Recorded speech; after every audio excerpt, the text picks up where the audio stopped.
अस्सलाम वालेकुम, welcome to my channel Urdu centres voice.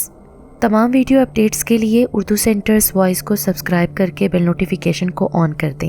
तो आइए सुनते हैं आज की वीडियो में नॉवल 16वां साल की एपिसोड नंबर 8। तमाम लोग शब्बन मियाँ के वालिद के घर से वापस आ गए। ये उन लोगों की चाल थी। आपस में सलाह मशवरे के बाद ही किसी एक ने गुर की ये बात बताई थी कि ऐसा काम क्यों न किया जाए कि हकीम शब्बन मियाँ की असलियत भी सामने आ जाए और हम भी न पकड़े जाएं। क्या ख्याल है? बहुत नेक ख्याल है, दूसरे ने कहा। उस हकीमुल मुल्क की औकात सबको पता लगनी चाहिए। गवाले का बच्चा हकीम बना बैठा है। नवाब साहब के मुंह क्या चढ़ गया, दवा ही नहीं मिलते। शागिर्द बनाने से इनकार कर दिया। हालांकि हिकमत तो ऐसी चीज़ है कि उसे जितना फैलाओ उससे नस्ल इंसानी को उतना ही फ़ायदा होता है। अगर यही बता देता कि उसकी तशखीस क्या थी, कैसे थी, तो क्या हर्ज था। मुमकिन था हमारे ज़रिए दूसरों को भी फ़ायदा पहुंच जाता। किसी और ने टुकड़ा लगाया। बेशक बेशक मियाँ, वही बात है, छोटा आदमी छोटा दिल। हुक्मा अपने दिल की भड़ास निकालते रहे और बिला आखिर यही तय किया गया कि हकीमुल मुल्क को जलील करने के लिए उनके वालिद साहब को उसके पास ले जाया जाए। और फिर ये तमाम लोग उसके माँ बाप को नवाबपुर ले जाने की तैयारियां करने लगे। मतलब ज़ोरों शोर से जारी था। हकीम साहब दिन में सिर्फ 7 अफराद देखते थे। उसका तयन कर लिया था कि सिर्फ 7 अफराद से ज़्यादा का वो इलाज नहीं कर सकते।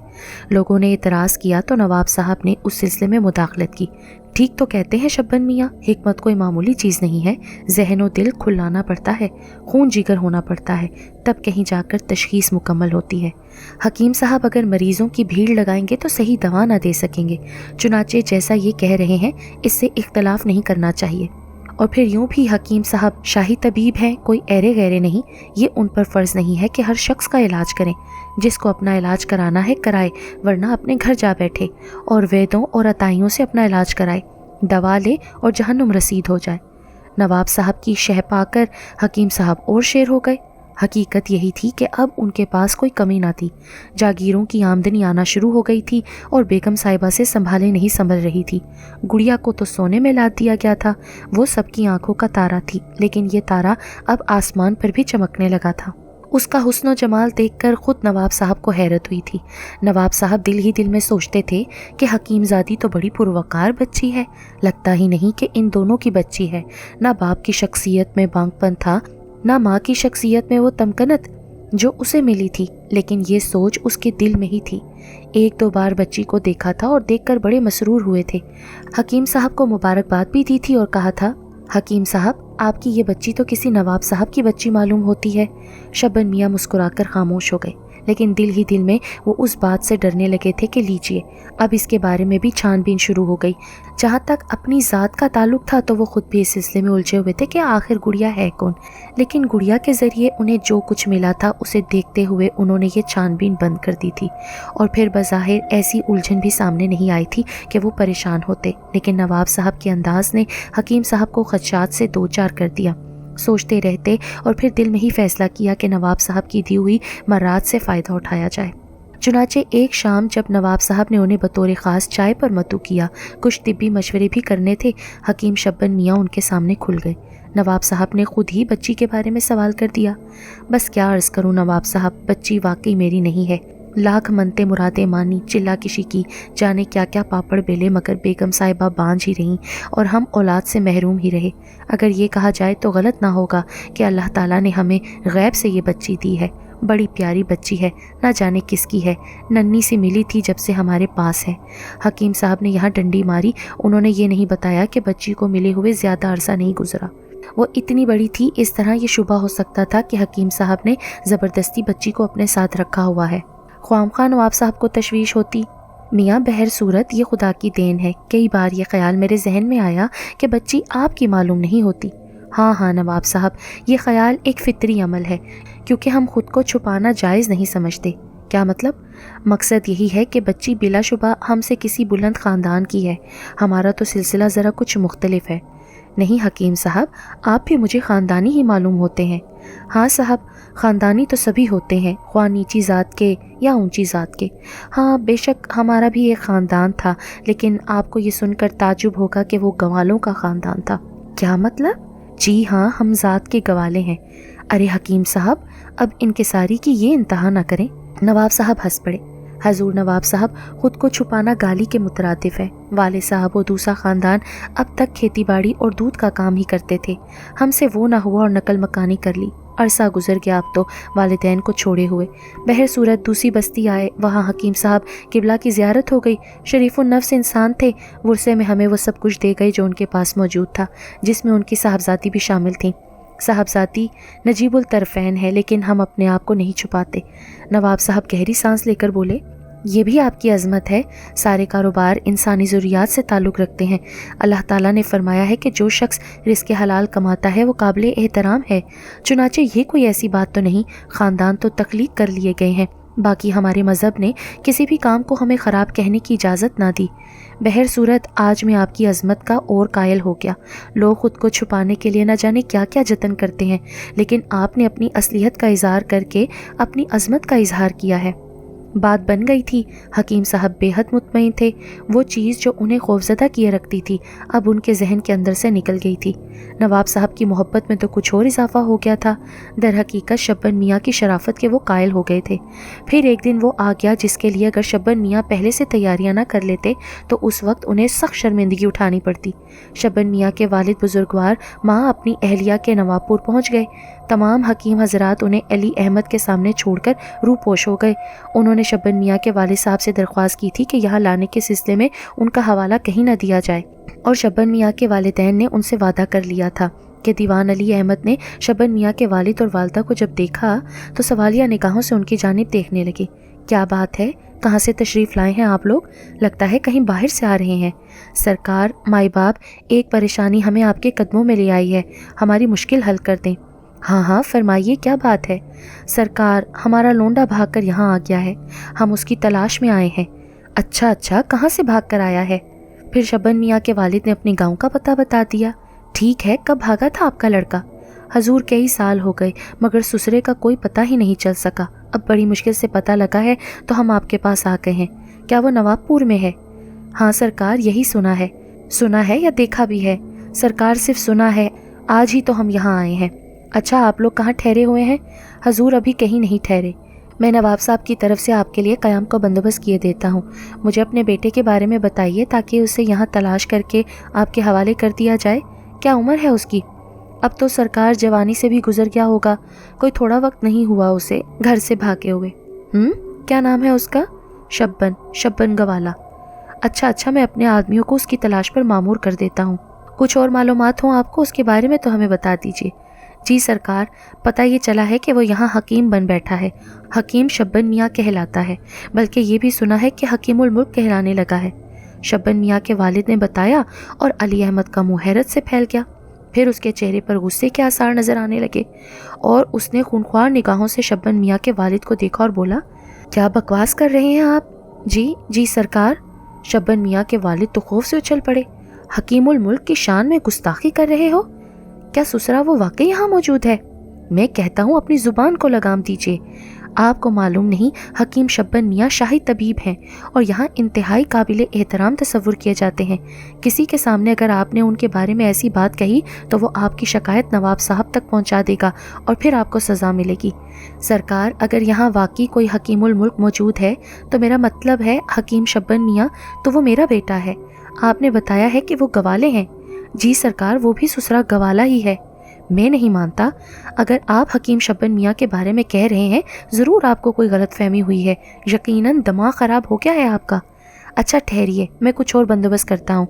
आप अपनी बेगम साहिबा को यहीं क़याम की इजाज़त दीजिए और आप मेरे साथ हकीम साहब के मतब चलिए। आप उन्हें दूर से देखकर पहचानने की कोशिश कीजिएगा और फिर मुझे बताइएगा कि यही आपके साहबजादे हैं। हाँ सरकार, ये ठीक है। शब्बन मियाँ के वालिद तैयार हो गए। अली अहमद साहब को अब भी यकीन न था कि ये बड़े मियाँ सच कह रहे हैं। वो जानते थे कि शब्बन मियाँ के बहुत से मुखालिफ पैदा हो गए हैं और नवाब साहब की अल्तफ़ात की वजह से उनसे जलने लगे हैं और तरह तरह की हरकतें करते हैं। चुनाचे वो ये इल्ज़ामात बर्दाश्त न कर सके कि शब्बन मियाँ ज़ात के गवाले हैं। शब्बन मियाँ के वालिद को लेकर वो मतब पहुँच गए। फिर किसी ख्याल के तहत उन्होंने शब्बन मियाँ के वालिद से कहा, हज़रत, एक शर्त पर मैं आपको हकीम साहब के पास पहुँचा सकता हूँ। वो क्या? वो ये कि आप खामोशी से वहाँ जाएं और ये ना बताएं कि मैं आपके साथ आया हूँ। ठीक है, नहीं बताएंगे भाई।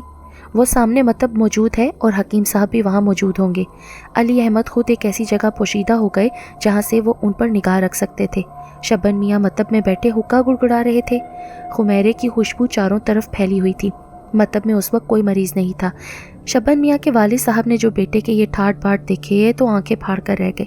ایک لمحے کے لیے دل میں شفقت پدری ابھر آئی اور خوشی سے باغ باغ ہو گئے۔ ہانپتے کانپتے آگے بڑھے۔ شبن میاں خمیرے کی خوشبو میں مست تھے۔ قدموں کی چاپ سن کر انہوں نے اپنے ملازم کو آواز دی، فضل دین او فضل دین، لیکن جب جواب نہ ملا تو وہ یہی سمجھے کہ پھر شاید کوئی مریض آ گیا ہے، چنانچہ کرخت لہجے میں بولے، میاں تعداد پوری ہو چکی ہے، جتنے لوگوں کو وقت دیا تھا وہ آ کر جا چکے ہیں، آپ پھر کسی وقت آئیے۔ میں پھر کسی وقت آؤں؟ شبن میاں کے والد صاحب غصیلے لہجے میں بولے، اور شبن میاں یہ آواز سن کر بری طرح اچھل پڑے۔ چونک کر دیکھا تو ابا حضور قبلہ کھڑے ہوئے تھے۔ غصے کے تیز تو ہمیشہ کے تھے۔ حکیم شبن میاں کے ہاتھوں کے تو طوطے اڑ گئے، خوف سے اپنی کرسی سے اٹھ کھڑے ہوئے۔ حقہ ایک طرف لڑک گیا اور حکیم شبن میاں ادھر ادھر دیکھنے لگے کہ کہاں سے بھاگیں۔ والد صاحب بیٹے سے گلے ملنے کے لیے دونوں ہاتھ پھیلا رہے تھے اور شبن میاں یہ سمجھے کہ اب آئی شامت، اتنے دن کے بعد پکڑا گیا ہوں، کھال ادھرے بنا نہ رہ سکے گی۔ چنانچہ ادھر ادھر بھاگ دوڑ کرنے لگے۔ معاف کر دو ابا، معاف کر دو، اللہ کے واسطے معاف کر دو، اب نہیں کروں گا۔ وہ یہ کہتے ہوئے ادھر سے ادھر دوڑ رہے تھے۔ پیچھے سے فضل دین آ گیا۔ دوسرے دو ملازم بھی جو عطار تھے پہنچ گئے اور یہ تماشا دیکھنے لگے۔ شبن میاں کے والد کی آنکھوں میں آنسو ڈبڈبا رہے تھے۔ انہوں نے ایک موٹی سی گالی دے کر شبن میاں کو اپنے قریب بلا لیا اور سینے سے لگا لیا۔ علی احمد یہ منظر دیکھ کر ساکت رہ گئے۔ اس کا مطلب تھا کہ شبن میاں کے والد صاحب نے جو کچھ کہا تھا درست تھا۔ یہ حکیم صاحب ایک نیچ ذات کے گوالے ہیں اور اپنی چالاکی سے نواب صاحب کے ناک کے بال بن کر بیٹھ گئے ہیں۔ ذات کے کچھ بھی ہوتے اس سے کسی کو کیا غرض، لیکن علی احمد بھی جذباتی ہو گئے، چنانچہ وہ وہاں سے واپس لوٹ پڑے۔ ان کے ذہن میں شاید کوئی سخت احساس جنم لے چکا تھا اور اب ان کا رخ نواب صاحب کی حویلی کی جانب ہی تھا جو تھوڑے فاصلے پر ہی تھی۔ تھوڑی دیر کے بعد وہ حویلی میں داخل ہو رہے تھے۔ نواب معظم علی تک رسائی مشکل نہ ہوئی اور نواب صاحب نے انہیں اپنے کمرے میں بلا لیا۔ کیا بات ہے دیوان صاحب؟ ایک نہایت افسوسناک اطلاع ہے جناب، میں نے سوچا اب تک پہنچا دی جائے۔ خیریت، کیا بات ہے؟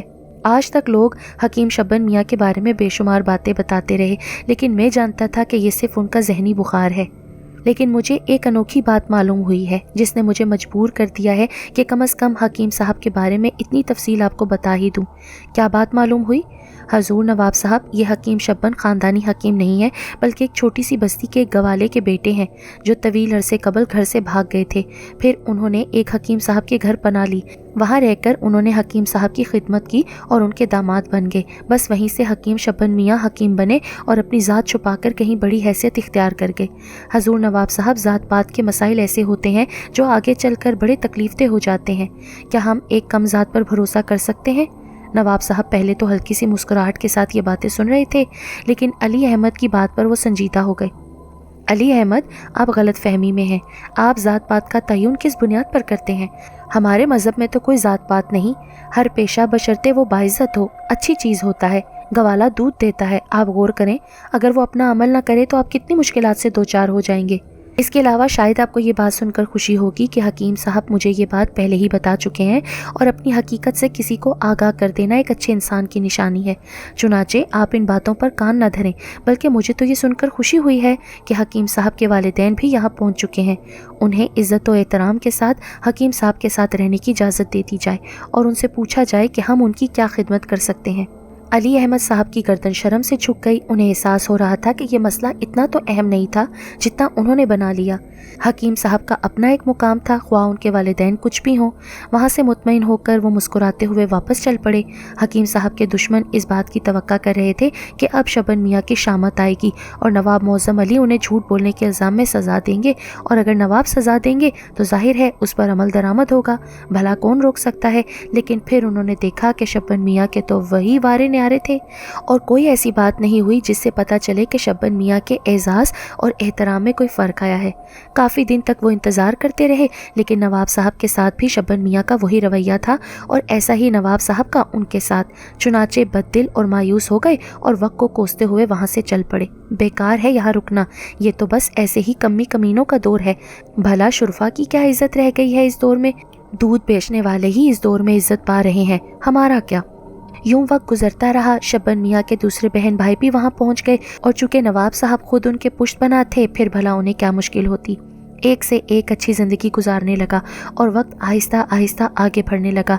लेकिन शब्बन मियाँ के बाप को सख्त हैरत थी कि आखिर ये लोंडा इतना बड़ा हकीम कैसे बन गया। बात तो कुछ नहीं थी, खुद उनके भी ऐश हो गए थे, सारी ज़िंदगी मुश्किलों में गुजारी थी और अब उस सारी ज़िंदगी का हासिल मिल रहा था। ऐशो इशरत, घर की गुलाम थी, खूब मज़े से ज़िंदगी गुजारते। बाकी नवाब साहब का सिलसिला भी बहुत उम्दगी से चल रहा था। फिर एक दिन बेगम नवाब को कुछ ख्याल आया और उन्होंने मुअज़्ज़म अली ख़ान से कहा, नवाब साहब एक बात अर्ज़ करना चाहती हूँ, इरशाद फरमाइए। क्या बात है? अल्लाह ने आपको सेहत अता की है, मेरा सुहाग कायम रहा, ये सारी बातें ज़ाहिर है मेरे लिए बाइसे खुशी हैं, लेकिन एक गम जो दिल को खाए जाता है पीछा नहीं छोड़ता। क्या बात है बेगम? अल्लाह का अता किया हुआ सब कुछ तो है हमारे पास। हाँ, लेकिन हमारे घर के आंगन में कोई फूल नहीं खिला, बेगम साहिबा ने कहा, और नवाब साहब खुद भी अफसुर्दा हो गए। दर हकीकत वो भी बे औलाद थे और अल्लाह ने अभी तक उन्हें औलाद अता नहीं की थी। कहने लगे, हाँ, अल्लाह के हुक्म में किसी को क्या दखल हो सकता है। यहीं से तो उसकी कुदरत का एहसास होता है कि हर चीज़ अता कर दे और जो ना देना चाहे वो इंसान के बस से बाहर हो। वो तो ठीक है, लेकिन मर्ज़ का इलाज भी कराया जाता है ना। मर्ज़? जी हाँ, बुज़ुर्गों का कहना है कि बेऔलादी भी कभी कभी किसी मर्ज़ के नतीजे में होती है। आप जो भी कहना चाहती हैं ज़रा साफ साफ कहिए कि हमारी समझ में आए। हकीम शब्बन मियाँ जहन में आते हैं ना? आपकी बात समझ में तो आ रही है, मगर मसला कुछ ऐसा है कि थोड़ी सी शर्म महसूस होती है। बहरहाल हम उनका एहतराम भी करते हैं और फिर, लेकिन खैर कोई हल निकाल लिया जाएगा। फिर नवाब साहब ने अली अहमद से उसका तस्करा किया। अली अहमद, एक ख्याल दिल में है, अगर आप तायद करें। क्या हजूर? ये तो आपको पता है कि हम बे औलाद हैं और ना सिर्फ हमें बल्कि बेगम साहिबा को भी औलाद की ख्वाहिश है। वैसे तो हम अल्लाह ताला के हुक्म के खलूस दिल से कायल हैं, लेकिन वो जो कहा जाता है ना कि इंसान को अपनी कोशिश भी जारी रखनी चाहिए, अगर इस सिलसिले में हकीम शब्बन मियाँ से रुजू किया जाए तो कैसा रहेगा? कोई और बात होती तो हम खुद भी उनसे मुदाए दिल जाहिर कर देते, लेकिन मामला कुछ ऐसा है कि शर्म महसूस होती है। हजूर का हुक्म सर आंखों पर। मैं जो हूँ आप मुतमईन रहें, मैं हकीम शब्बन मियाँ से खुद बात करता हूँ। हम यही चाहते थे। फिर जो ही अली अहमद ने मौका पाया हकीम शब्बन मियाँ से मिले। हकीम साहब किबला, एक अर्ज़ करना चाहता हूँ। जी अली अहमद साहब, इरशाद फरमाइए।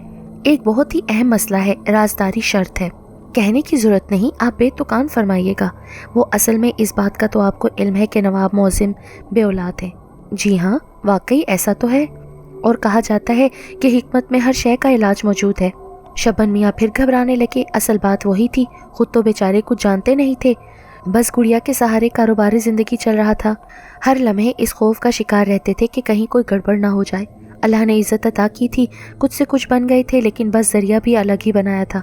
सीधी सीधी बात है हकीम साहब, आप इलाज फरमाइएगा, बाकी कोशिश करना ही इंसान का फ़र्ज़ है।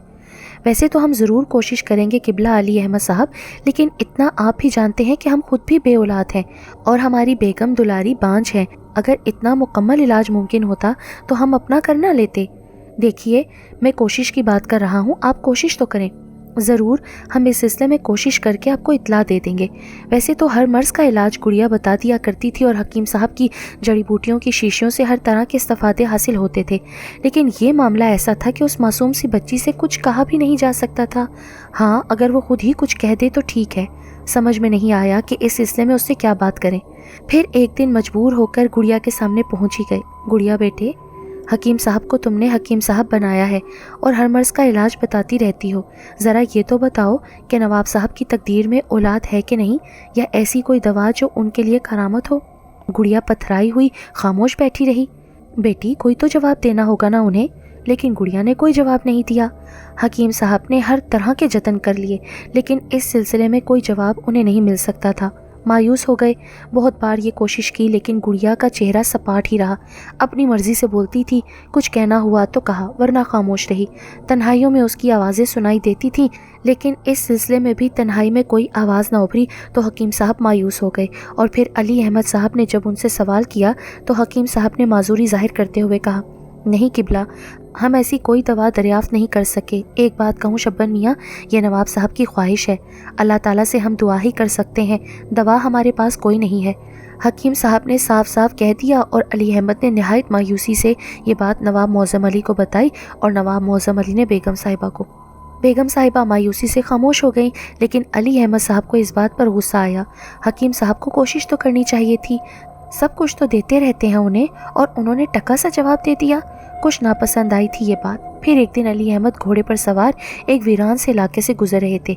दूसरी बस्ती से कोई काम था, वहाँ से वापस आ रहे थे कि एक जगह उन्होंने आग जलती हुई देखी। हल्की हल्की सर्दी हो रही थी और जिस इलाके से वो गुजर रहे थे वो एक वीराना था।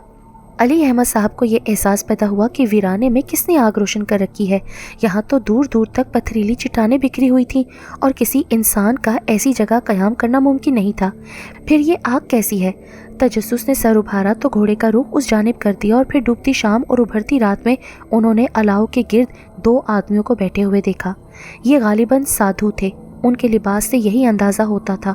गर्दन में मोटी मोटी मालाएं पड़ी हुई थीं और ऊपरी बदन बरहना थे। आग के पास बैठे हुए आग ताप रहे थे। अली अहमद को देखकर दोनों ने गर्दनें उठाईं। फिर उनमें से एक ने कहा, गुरु देखो कोई आया है। जानते हैं कौन है? कौन है गुरु? रियासत का दीवान है। हमारी तरफ क्यों आया है गुरु? ये मालूम करने कि यहाँ इस वीराने में कौन बैठा हुआ है। गुरु क्या कहें इससे? इसके दिल में एक आरजू है। वैसे अपने अंदाता का वफादार है और वफादारी बहुत अच्छी चीज़ होती है। आरजू क्या है गुरु? चेले ने पूछा। बस अंदाता के यहाँ औलाद नहीं है और ये बेचारा चाहता है कि मालिक के दिल की आरजू पूरी हो जाए। तो गुरु क्या ये आरजू पूरी होगी? चेले ने सवाल किया और गुरु ने खामोशी इख्तियार कर ली। बोलते नहीं हो गुरु? लेकिन गुरु फिर भी नहीं बोला था। उधर अली अहमद सख्ते में रह गया। ये दोनों बिल्कुल अजनबी लोग थे। पहले कभी नवाबपुर में देखा तक नहीं गया था और वैसे भी साधु थे और धूनी रमाए बैठे थे। अली अहमद पथराया हुआ खड़ा रहा। फिर वो घोड़े से नीचे उतर गया और उन दोनों के पास पहुंचा। क्या बात है, क्यों आए हो? आप कौन लोग हैं और यहाँ क्या कर रहे हैं? साधु हैं। ज़मीन तो किसी और की ही होती है। तुम क्या हमें यहाँ से भगाना चाहते हो? अरे नहीं साधु महाराज, भला ऐसे कैसे हो सकता है? और फिर आप जैसे बड़े लोग तो बड़ा न कहना, हमें गाली है हमारे लिए। आप बहुत पहुँचे हुए साधु मालूम होते हैं। कहीं नहीं पहुँचे, हम तो यहीं बैठे हुए हैं। आपने मेरे दिल की बात कैसे जान ली? साधु से तो ये सवाल कर रहा था ना। नहीं, वाकई आपने मुझे बहुत मुतासिर कर लिया है। हाँ, हमने वाकई तुम्हें मुतासिर किया, उस हकीम की तरह ना, जो कुछ भी नहीं जानता और दूध वाले का बेटा है। अली अहमद की आंखें फिर हैरत से फैल गईं। ये तो वाकई कमाल की बात है, ये लोग इतना जानते हैं। अली अहमद वहीं बैठ गया और फिर उसने कहा, साधु महाराज, जब दिल की बात जानते हैं तो कोई हल भी बताइए ना उसका। क्यों नौकर है तेरे? क्या हमें भी खरीदना चाहता है उस हकीम की तरह? नहीं, मैं भला आपको खरीद कैसे सकता हूँ? मैं तो बस ये कह रहा था कि हकीम साहब ने मना कर दिया है और कहा है कि औलाद ना होने का कोई इलाज नहीं होता। हकीम के पास नहीं होगा, वो ससुरा जानता ही क्या है। तो क्या आपके पास है? अगर है भी तो क्यों बताएं तुझे? नहीं साधु महाराज, आपको हमारे साथ चलना होगा। अरे वाह, चलना होगा? कहाँ चलना होगा? हम तो कहीं नहीं जाएंगे बाबा, बस तो हमारे मन की बात है, कुछ करें या ना करें। साधु महाराज, बहुत मेहरबानी होगी आपकी। मैं आपको ऐसे नहीं छोड़ूंगा, आप जो मांगेंगे आपको दूंगा। जा जा, जो मांगेंगे वो तो हमें क्या देगा। कोशिश करूंगा साधु महाराज, लेकिन आप, बस मैं आपसे क्या कहूँ, आपने मेरे दिल की उम्मीद की शमा रोशन कर दी है। चेले, जी गुरु महाराज, क्या कहता है? गुरु महाराज, आदमी अच्छा मालूम होता है। वो तो सब ठीक है, लेकिन ये कर नहीं पाएगा। मैं सब कुछ करूँगा, आप कहकर तो देखिए। तो पहले हमें एक बात का वचन दे। हुक्म दें गुरु महाराज। जो कुछ कहेंगे वो अपने मन ही में रखेगा, बात कभी बाहर नहीं जाएगी। दिल से वादा करता हूँ गुरु महाराज। और अगर तूने इस बात को पूरा ना किया तो अंधा हो जाएगा तू। समझ रहा है ना जो हम कह रहे हैं? ऐसा ही होगा। अली अहमद तो काम कर रह गया। नहीं गुरु महाराज, मैं वादा करता हूँ कि आपसे होने वाली बात कभी किसी से नहीं कहूँगा। तो फिर सुन, जो हम कह रहे हैं उसे गौर से सुन, और ये भी सुन ले कि अगर तू चाहता है ना कि कामयाब हो तो फिर तुझे वो करना पड़ेगा जो हम कह रहे हैं, और अगर तूने ना किया तो कोड़ी हो जाएगा। अली अहमद की जान निकल गई। कुछ देर तक वो खामोश रहा। लेकिन महाराज, आपने तो अभी कुछ किया ही नहीं है। बोल, हम जो कह रहे हैं वो कर लेगा ना? और अगर ना कर पाए तो ना पूछ। क्या वो कोई ऐसा काम है गुरु महाराज जो मैं ना कर सकूं? नहीं, ऐसा काम नहीं है। यानी आपके ख्याल में मैं उसे कर सकता हूँ? हाँ, क्यों नहीं। तो फिर ठीक है, बता दीजिए। वो जो हकीम है ना, उसके यहाँ एक लड़की है, हकीम शब्बन मियाँ के यहाँ। हाँ, जो उसकी बेटी नहीं है। आप गुड़िया की बात कर रहे हैं? वो गुड़िया हो या चिड़िया, हमें उससे कोई गर्ज नहीं है। कोई लड़की है उसके पास। हाँ महाराज। तो उसे यहाँ लेकर आएगा। मैं लेकर आऊँगा? हाँ। तो फिर हम बताएंगे कि उसके बाद तुझे क्या करना है। मगर गुरु महाराज, आप उस लड़की का क्या करेंगे? कुछ नहीं करेंगे। वो तेरे साथ वापस कर दी जाएगी और उसे कोई तकलीफ नहीं पहुंचेगी। गुरु महाराज, मैं पूरी कोशिश करूंगा, मगर एक बात बताइए। हाँ पूछ। क्या उसे चोरी छुपे यहाँ लाना होगा?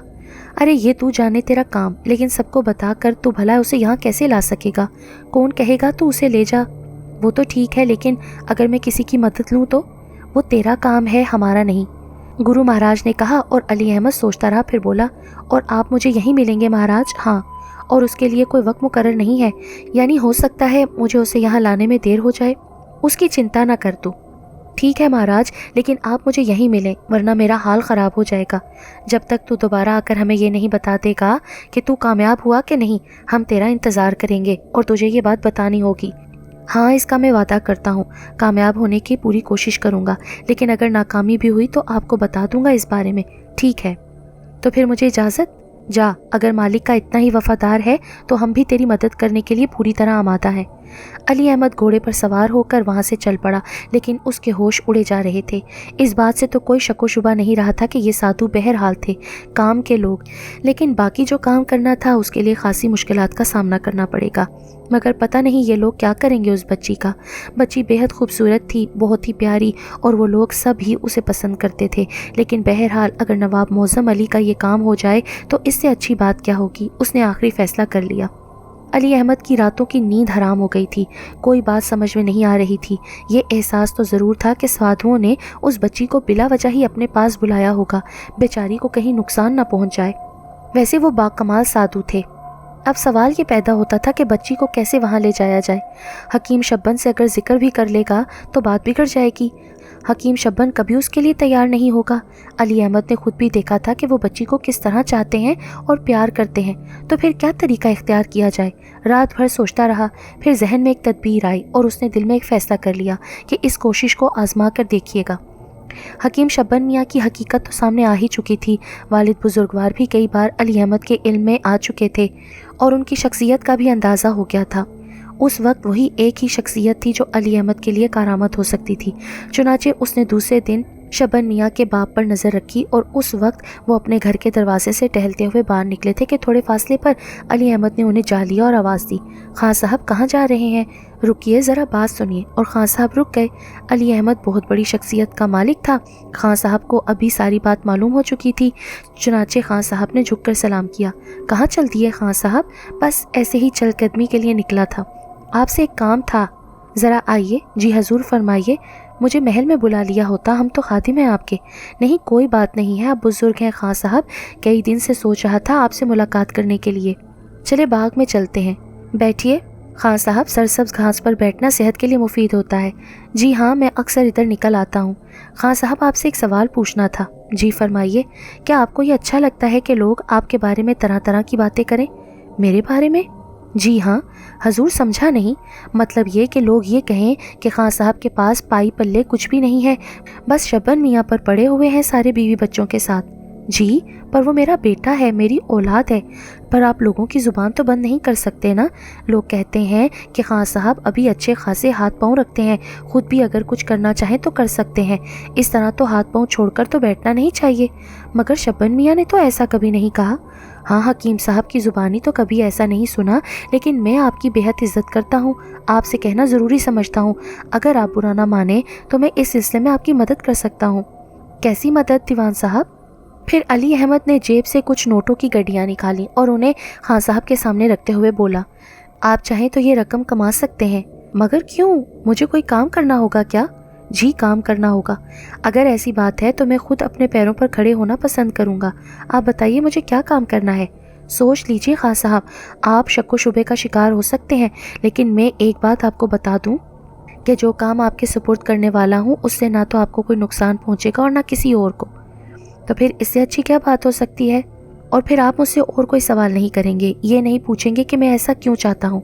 लेकिन जो मैं आपसे कह चुका हूँ वो एक ठोस हकीकत है। आप बेधड़क होकर फरमाइए। एक बच्ची रहती है आपके यहाँ, शायद आप लोग उसे गुड़िया कहते हैं। हाँ, क्या वो बच्ची आपसे मानूस है? वो तो बहुत प्यारी बच्ची है, मुझसे मानूस हो चुकी है। आपके साथ कहीं आती जाती है? जी हाँ। आपको उसके बारे में कोई हकीकत मालूम है? थोड़ी बहुत। क्या हकीकत है? सिर्फ इतनी कि जाहिर है वो शब्बन की बेटी नहीं है और उसे कहीं से मिल गई थी। कुछ लोग मिले हैं मुझे जिनका ख्याल है कि वो उस बच्ची को अच्छी तरह जानते हैं। क्या वली वारिस हैं उसके? नहीं, वो खुद तो उसके वली वारिस नहीं है, बस ऐसे ही तस्करा हो गया था उनसे तो उन्होंने ये बात कही। अच्छा तो फिर? मैं चाहता हूँ कि शब्बन मियाँ को इसका इल्म ना हो। किस बात का? यही जो आपसे कह रहा हूँ। आप बेधड़क फरमाइए। बच्ची को लेकर उनके पास चलना है ज़रा, वो उसे देखेंगे और सिर्फ अपना शक शुबा दूर कर लेंगे कि क्या ये वही लड़की है। तो फिर उसके बाद? बस उसके बाद वापस आ जाएंगे उसे लेकर। बस इतनी सी बात, या इसके अलावा भी कोई काम है? नहीं। तो फिर हजूर ये रकम जो आप मुझे अता फरमा रहे हैं, बस ये समझ लीजिए इस छोटे काम का सिला है। इतना बड़ा सिला? नहीं, आप इसे बड़ा ना कहें। असल में मैं बहुत दिन से सोच रहा था कि आपसे ये बात करूं। अब मौका मिल गया है तो मैंने सोचा कि चलिए इससे फ़ायदा हासिल कर लिया जाए। वैसे भी आप एक गैरतमंद आदमी हैं और कोई गैरतमंद आदमी बिला वजह किसी की मदद कबूल नहीं करता ना। ये बहुत ज़्यादा है, खान साहब ने कहा। आप इसे तो रख ही लीजिए, लेकिन यूँ समझ लीजिए कि ये कोई एहसान की बात नहीं। मैं बच्ची के साथ टहलता हुआ बाहर निकल आता हूँ, आप उन लोगों को बुला लीजिए। वो यहाँ नहीं आएंगे, हमें थोड़ा सा चलना होगा। आप ऐसा करें कि वक्त का तयन कर लें। मुकर्ररा वक्त पर आप बच्ची को अपने साथ ले आएँ। बाद में मैं आपको बता दूंगा कि हमें कहाँ चलना है। बेहतर है मैं ये कर लूँगा। दोपहर को 1 बजे मैं यहाँ बाग में पहुँच जाऊँगा। खान साहब वापस चले गए। जेबों में नोट भरे हुए थे और इतने नोटों का तसव्वुर उन्होंने अपनी ज़िंदगी में कभी नहीं किया था। छोटा सा काम और इतना बड़ा मुआवजा, कोई ऐसी वैसी बात भी नहीं है। अली अहमद कोई बुरा आदमी नहीं है, नवाब मुअज़्ज़म का दीवान है। वैसे भी अगर हुक्म देता तो उन्हें उसके इस हुक्म की तामील करना पड़ती। चुनाचे अगर ऐसे उसका ताउन हासिल हो जाए तो कोई बुरी बात नहीं है। चुनाचे उन्होंने मुकर्ररा वक्त पर गुड़िया को साथ लिया और टहलते हुए बाहर निकल आए। गुड़िया ने मायने खेज निगाहों से उसे देखा और न जाने क्यों खान साहब को यह एहसास हुआ था कि बच्ची की आंखों में कोई ख़ास बात है। घर से निकलकर उन्होंने कहा, गुड़िया बेटी हमारे साथ सैर करने चलोगी? जवाब में गुड़िया तंज़िया अंदाज में मुस्कुराती। क्यों, क्या बात है, क्या सोच रही हो? लेकिन गुड़िया किसी बात का जवाब तो देती ही नहीं थी। खान साहब उसका हाथ पकड़े हुए बाग तक पहुंच गए और थोड़ी देर के बाद उन्होंने अली अहमद को देखा जो उनका इंतज़ार कर रहा था। अली अहमद के पास एक और घोड़ा भी था जिस पर उसने खान साहब को बैठने का इशारा किया। खान साहब को बिठाने के बाद खुद भी पुष्ट पर सवार हो गए और उसके बाद वो दोनों चल पड़े। खान साहब के दिल में तो अजीब से एहसासात जाग रहे थे, लेकिन बहरहाल उन्होंने अपने आप को काबू में रखा था। घोड़े तेज़ रफ्तारी से दौड़ रहे थे, फिर न जाने कितनी देर तक घोड़े दौड़ते रहे। दोपहर की धूप चुलबुला रही थी और गुड़िया खामोशी से खान साहब के साथ बैठी हुई थी। फिर दफतन ही यूँ हुआ कि खान साहब का घोड़ा ठोकर खाते खाते बचा। अली अहमद साथ साथ चल रहा था। खान साहब ने बमुश्किल तमाम घोड़े को संभाला। वैसे भी वो कोई माहिर सवार तो थे नहीं, गिरते गिरते बचे थे। खान साहब का घोड़ा भी रुक गया, लेकिन उसके बाद जो उन्होंने मंजर देखा वो नाकाबिले यकीन था। गुड़िया घोड़े पर बैठी हुई थी, लेकिन उसके दोनों पैर कई कई गज लंबे हो गए और आगे जाकर ज़मीन पर जा टिके थे। घोड़ा ज़ोर लगा रहा था, लेकिन एक कदम भी आगे नहीं बढ़ पा रहा था। फिर अचानक ही गुड़िया ने खान साहब की तरफ देखा और उसके हलक से एक खनखनाता हुआ कहका निकला। खान साहब और अली अहमद के होश उड़ गए। ये नाकाबिले यकीन मंजर था। फिर गुड़िया उन्हीं लंबे पैरों के साथ खड़ी हो गई। वो घोड़े के कद से कई फुट ऊंची थी और खान साहब की दहशत भरी चीख निकल गई। अली अहमद का घोड़ा बुरी तरह भागा था और खान साहब घोड़े से गिर पड़े थे। वो जैसे ही नीचे गिरे, उनका घोड़ा पलट कर भाग निकला और वो हैरत से आंखें फाड़ फाड़ कर गुड़िया को देखने लगे, जो अब अपने कई कई गज लंबे पैरों से तेज़ी से आगे बढ़ रही थी और थोड़ी दूर जाकर वो निगाहों से गायब हो गई।